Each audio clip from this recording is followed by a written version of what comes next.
I'm Igor Beslic, and as Javier mentioned, work as software architect. My previous projects were Liferay Connected Services, and when we finish it, now we are members of Commerce Team.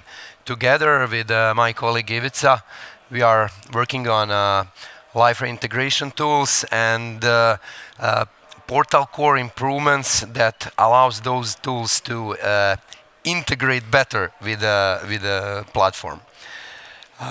So before start talking about the subject, I have to mention that REST Builder everybody talk about here. Why? Because it was really necessary and missing point that we miss to be faster in providing those integration tools. So I'll be brief for those who haven't heard about it, and I think that I won't be boring for those of you who even attended the workshop yesterday. So REST Builder requires Open API 3.0 specification that comes in a YAML format, and for that purpose you can use some editor. I prefer Swagger Hub, and if you have better, then you may use it. Then specification should be downloaded and placed in your future model source folder, and then you run REST Builder over it. REST Builder generates two OSGI models that you can immediately deploy, but it won't work anything, of course. It will just serve standard HTTP 200 OK responses, and now it's on you to implement business logic related to your components. It will take you some effort, but it's not in comparing to the effort you have to put in to develop infrastructure, test it, and test it again, and then realize in production that it's not working then again. So REST Builder generates something that is working 100%. Once you deploy it to DXP platform, you got your REST endpoints. What's important to mention here that there is one special endpoint that serves Open API specification in a YAML form that we started from. So why it's important? It's important for our tools because by connecting to REST point and grabbing that specification, we are able to, in design time, to provide validation and transformation mechanism which will transform data that's being read in runtime into Talend or MuleSoft internal record formats. So let's hear something about those tools. So there is a first tool I will mostly talk about it is Talend. That's the open source product built on the top of the Eclipse. It comes with a variety of built-in components that that can connect to Google, Azure, Marketo, Jira, Salesforce, and prepare data you are reading from those systems to those internal Talend representation of data. What there misses, those are Liferay components. You will hear later about it. And MuleSoft, that's a commercial solution, also built on top of Eclipse, which comes, I believe, with even more supported systems. So what we built for Talend? Talend, which is workspace oriented tool, allows you to pick components from palette it has. We have currently 3 productional components and 2 that are currently under development. First is Liferay connection component, which enables you to specify a particular host that hosts your DXP instance, and to pick authorization method you will use in your REST calls. We support Basic and OAuth.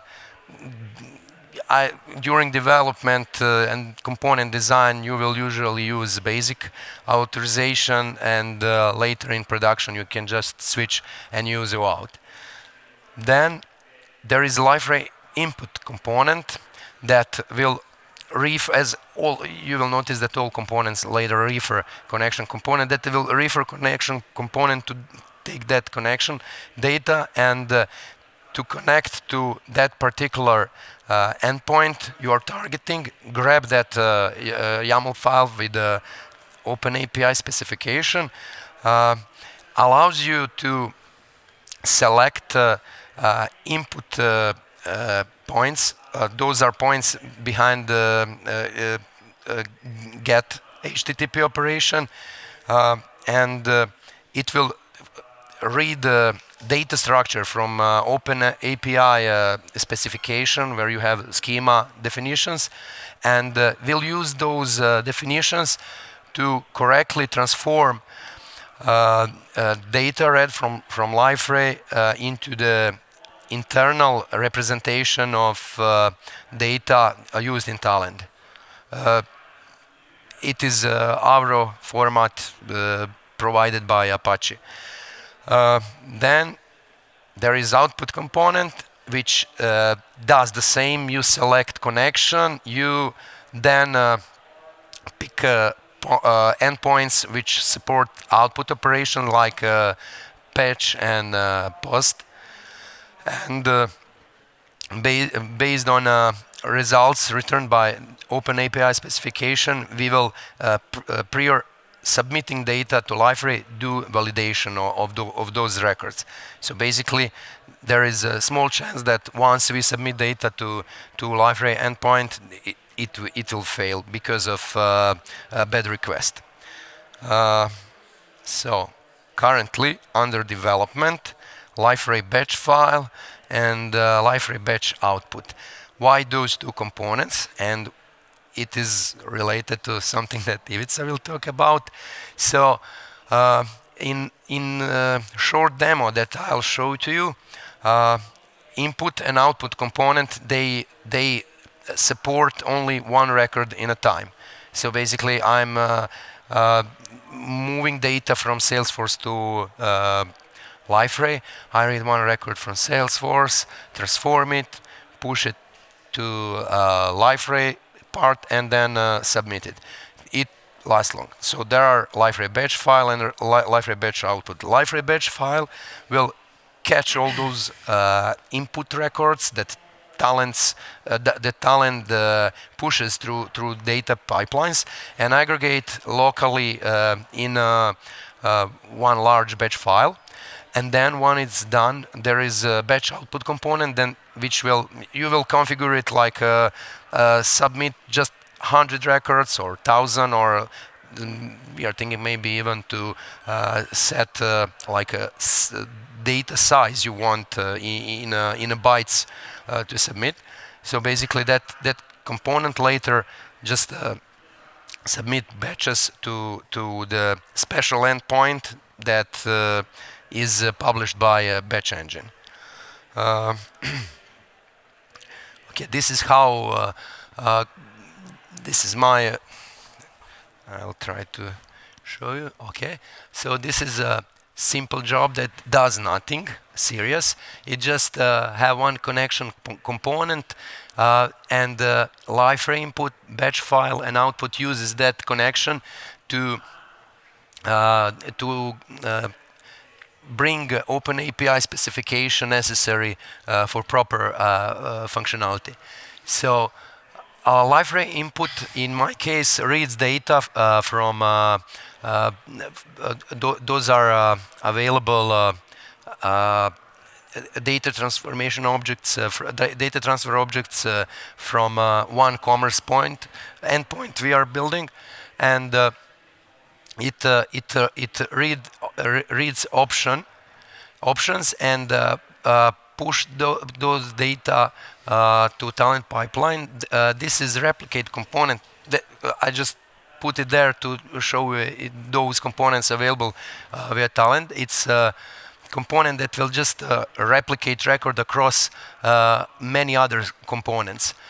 In my case, I just wanted to log what I'm getting from Liferay to check with what will end up in my batch file. And there is batch file component that is picking it up and aggregating in a batch file.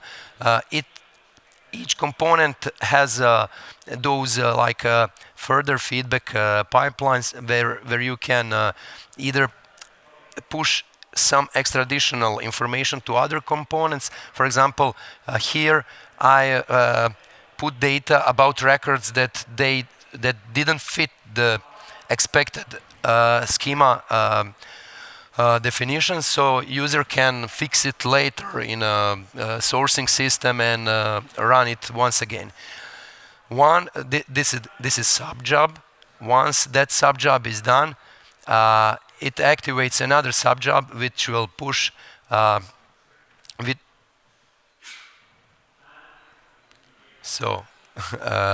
sorry.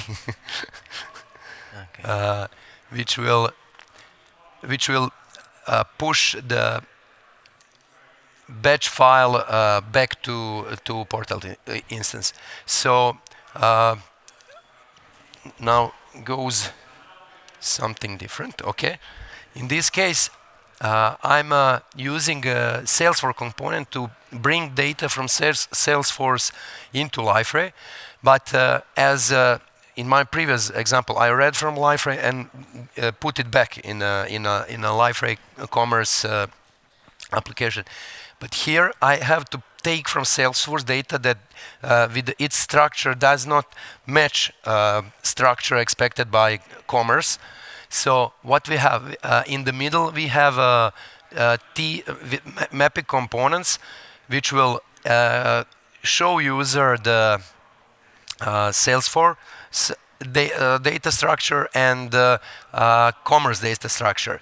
And here there is a part where we provided just custom Java class. You can write it directly in a talent, and that will take all these data which come as a fields of the Salesforce product table. It will combine it and create a separate entry, address entry for commerce account. Yeah, account. Okay.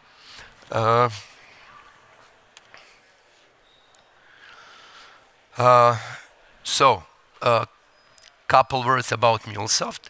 So why I do not show you so much in details about MuleSoft?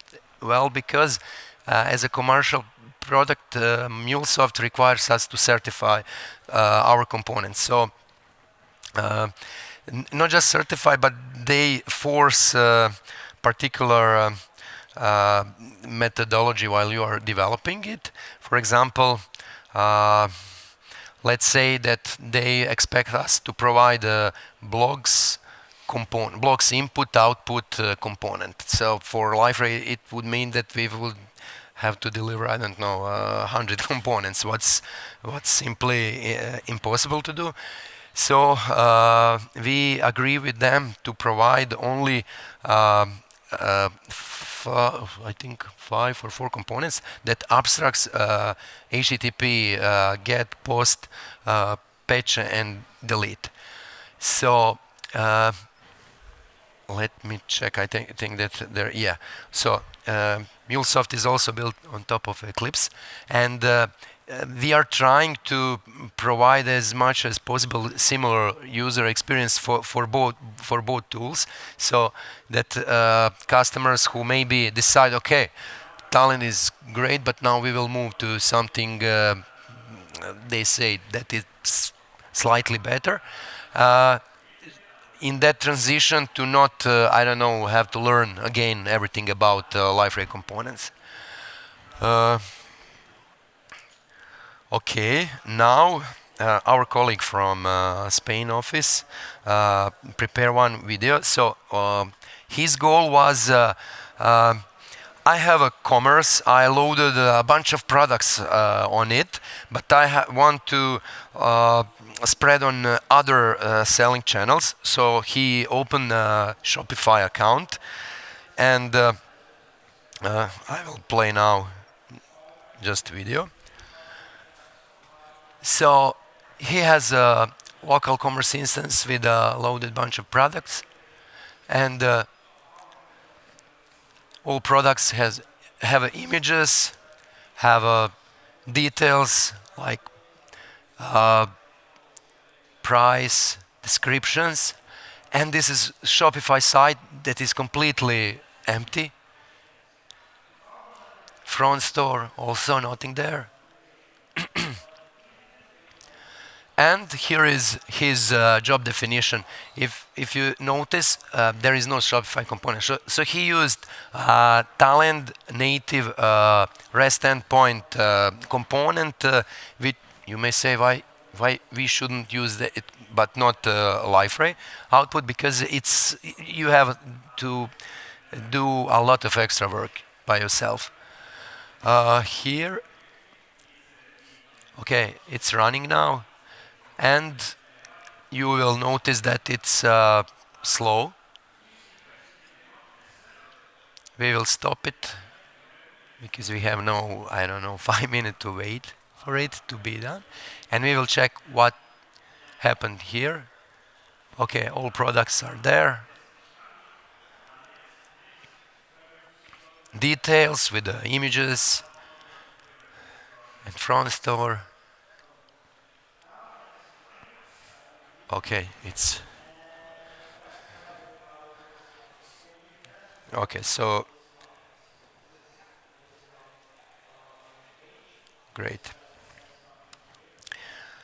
So one slide without any images. You do not. So if you are in a production, you do not do it through Eclipse. So what you do in both cases, MuleSoft and Talend. Once you design, debug, and tested your workflow, you build a job. It's a jar file which you deploy to Talend Enterprise Service Bus or MuleSoft. So both are commercial products. In Liferay, there is currently a data integration admin tool, which is part of a commerce and enterprise product. And our intention is to move it to Portal Core, I believe, in the first quarter of 2020. So that module allows you to upload your job, immediately execute it, or schedule its execution in a time fashion your business requires it. And it allows you to check progress if it's still running, or to see previous statistics of previous runs, like how much time it took last time. It would be all related to those tools, and I think that nothing of what I talked you about wouldn't be so important if we do not have what Ivica will talk you about, because our customers are dealing with, I think, gigabytes and terabytes of data, which when they are asked to move from some legacy system to commerce, you cannot do it line by line. So Ivica, okay. Tell them. Yeah, thank you, Igor. So I'm gonna talk about batch framework. So you will probably ask, the first question is, what is a batch framework? Why we actually build it?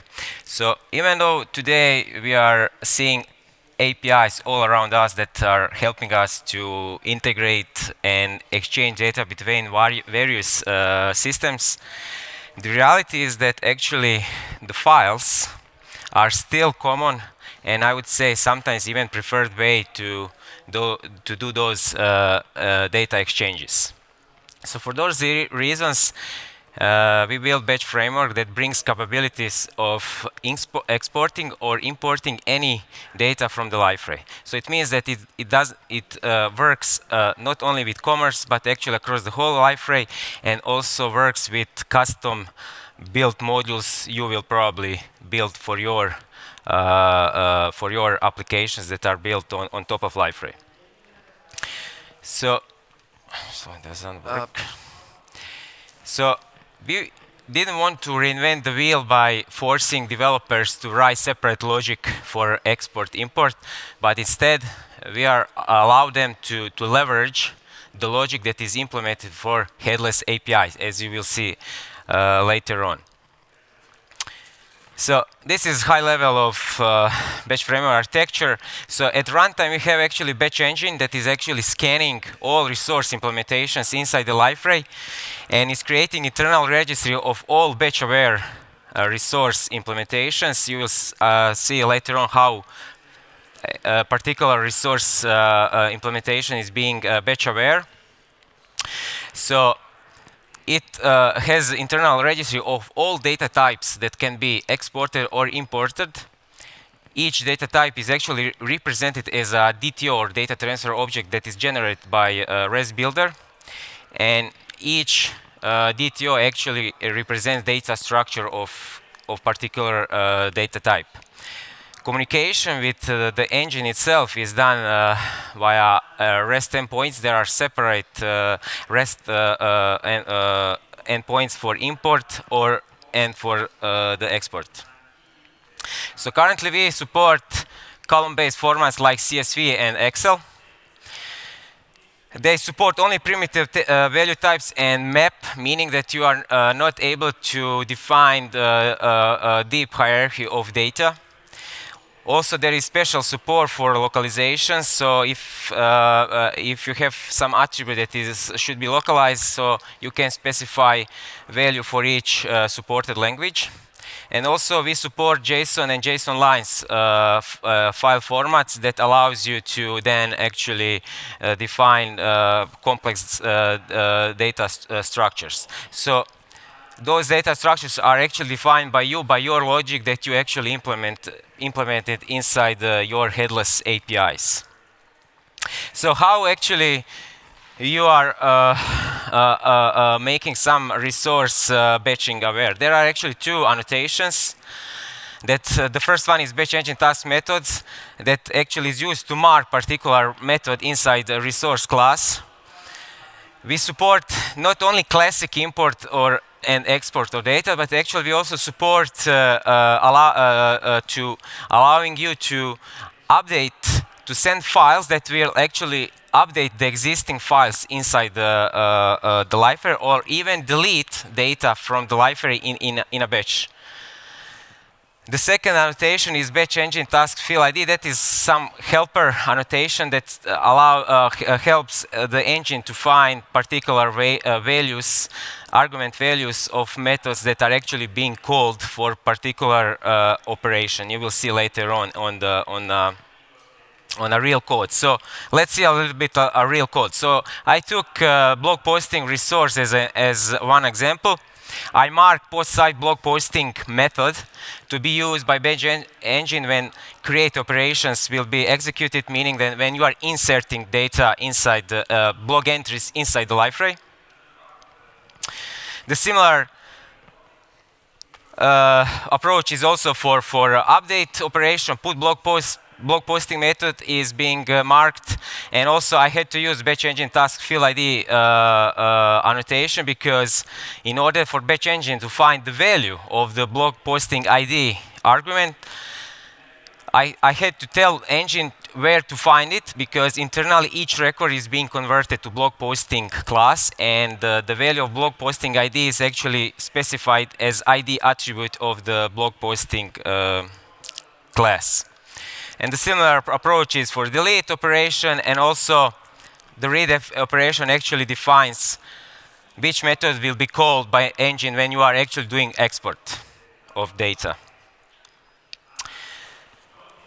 As I said, there are there are separate endpoints for calling import. The first one actually defines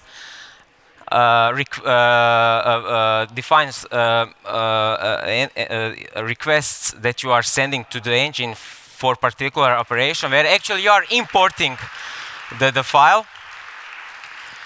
The second endpoint actually is for checking the status of particular batch job, if it's completed, if is it successfully completed or it failed.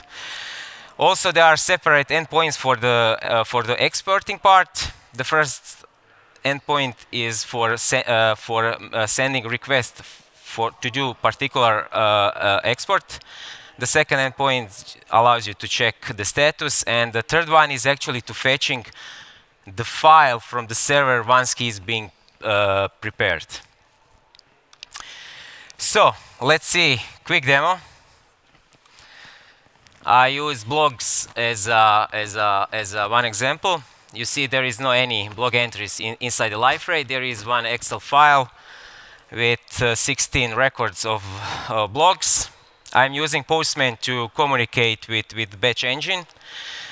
So this is the endpoint. I defined the DTO class, the version, and now I'm uploading the Excel file to the engine. I'm getting the ID of the currently executed tasks. Now I'm checking what happened with that task. We can see that the task is completed.